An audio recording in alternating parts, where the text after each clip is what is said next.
Dear traveller and welcome. Today we got something special. Yeah, on the secondhand market looking for cameras, I came across this guy who was so nice. He was actually selling a Nikon F. Anyway, I was chatting with him and he just had so much knowledge about cameras. And this is what I love about photography. It's the community, it's the people that you meet and that become part of the journey. I definitely recommend to check out his Instagram page. He's had more cameras than I've had hot meals, and he really knows his stuff.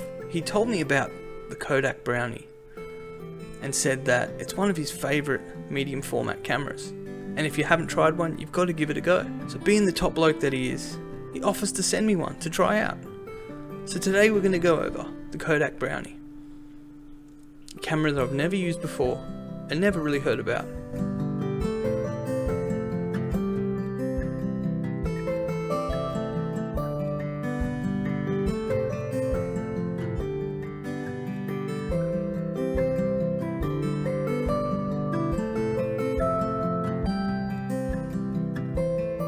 Bonus information, this other camera, he gave it to me for free. Just a bit of a, hey, keep this, the Kodak Flash. What a legend. Thanks so much, mate, I really appreciate it. So a little bit of history on the Brownies. The Brownie was a long-running popular series of simple and inexpensive cameras made by Eastman Kodak. They were first introduced in the 1900s. It introduced the snapshot to the masses. It was a basic cardboard box camera with a simple meniscus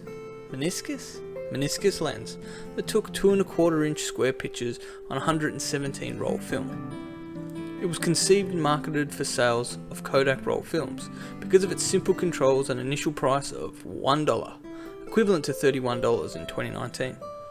Along with the low price of Kodak roll films and processing, the Brownie camera surpassed its marketing goals. It was invented by Frank A. Brownwell. The name comes from the brownies, spirits in folklore, in Palmer Cox cartoons. Over 150,000 Brownie cameras were shipped in the first year of production.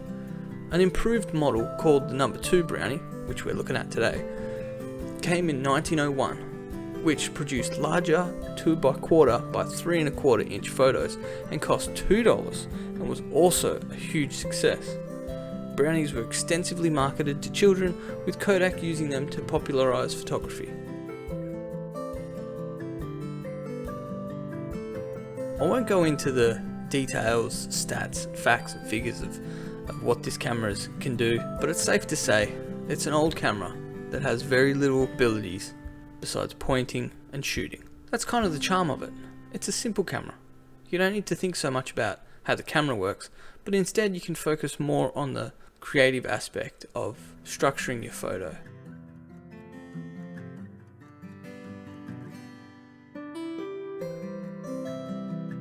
Well, that's enough talking. Let's check out some photos I took with this camera.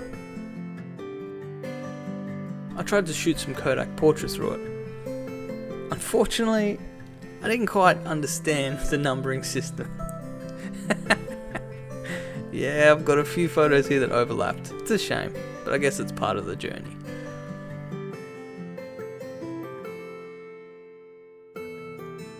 But eventually I got the hang of it. Please keep in mind, it's best to have a tripod when you're shooting with this camera. You can shoot handheld, but it only shoots as fast as 50th of a second. So if you think you can handhold a 50th of a second, go for it.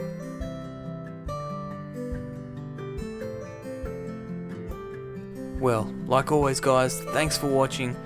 Please hit the like and subscribe, help this old boy out, and tell me, what's your experience with this camera?